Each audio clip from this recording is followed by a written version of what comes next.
तर आजपासून घेतली आहे मी घराची सगळी साफसफाई करायला. तर नमस्कार, मी सारिका आणि आजच्या व्हिडिओमध्ये आपण पाहणार आहोत बेडरूम क्लिनिंग. कारण रोजची कामं आवरतो आपण आणि बाकीचे जे कामं पडलेले असतात कोपऱ्याने ते तसेच राहिलेले असतात आणि वरचीच कामं रोजची आवरलेले असतात. तर चला म्हटलं आज बेडरूम क्लीन करूया. तर आज माझी सुरुवात मी माझ्या बेडरूमपासूनच केली आहे. आता हळदी कुंकामुळं आणि संक्रांतीत मी घरच आवरलं नाही, त्यातनं आम्ही फिरायला पण गेलो होतो आणि गावाकडे पण, त्यामुळं सगळे ब्लाऊज साड्या सगळं मिक्स झालं आहे. ड्रेस ते कोणतंही सापडत नाही मॅचिंगचे, तर आपल्याला कुठं जायचं पटकन सापडतच नाही. त्यामुळं म्हटलं आज आपण पहिल्यांदा बेडरूमच क्लीन करून घेऊया आणि रोज एक रूमची क्लिनिंग केली की 7-8 दिवसामध्ये सगळं घर क्लीन होऊन जाईल.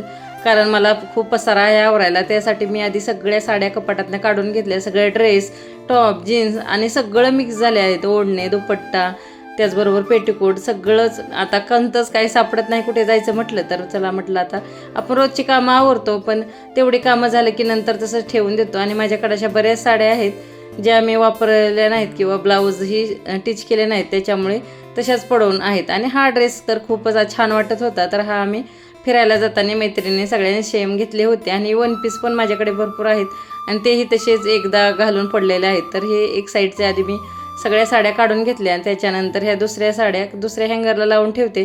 कारण ज्या जास्त सिल्क साड्या आहेत त्या फोल्ड होत नाहीत, त्यामुळं अशा दुसऱ्या कपड्यात ठेवल्या होत्या. आणि ह्या पूर्ण रूममध्ये सगळा माझाच पसारा आहे आणि घालाय गेलं तर कपडे भेटत नाहीत. आणि आता जर पाहिलं तर असं वाटतं की एवढे कपडे मी कधी खरेदी केले असतील. कारण आपण एक कपडा घ्यायचा म्हटलं तरी आपल्याला 2-2, 3-3 तास लागतात चॉईस करायला. आणि माझ्याकडे ते ब्लाऊज एवढे आहेत ना, 150-200 ब्लाऊज असतील.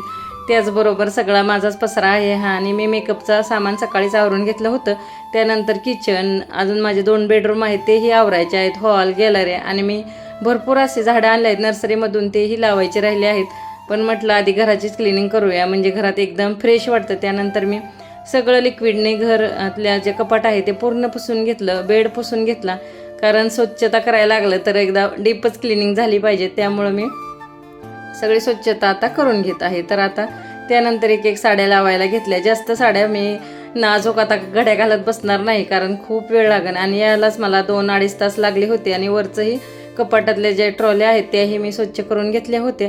आणि आमच्या घरात एवढं ऊन असतं ना दुपारी, ह्या बेडरूममध्ये खूप ऊन येतं, त्यामुळे जास्त कॅमेऱ्याने काही दिसत नाही, थोडं ब्लर होत आहे. आणि सगळ्या साड्या ज्या चांगल्या होत्या मी तशाच ठेवून घेतल्या आहेत. आणि ही साडी घेतली आहे मी बड्डेला. त्याच्यानंतर अशा सगळ्या साड्या लावून घ्यायच्या होत्या मला. आणि दोन्ही कपाटाला खूपच वेळ लागणार होता, कारण पुसल्यानंतर लावायला आणि शोधायला गेलं तर असं वाटतं की आपल्याकडे एकही साडी नाही.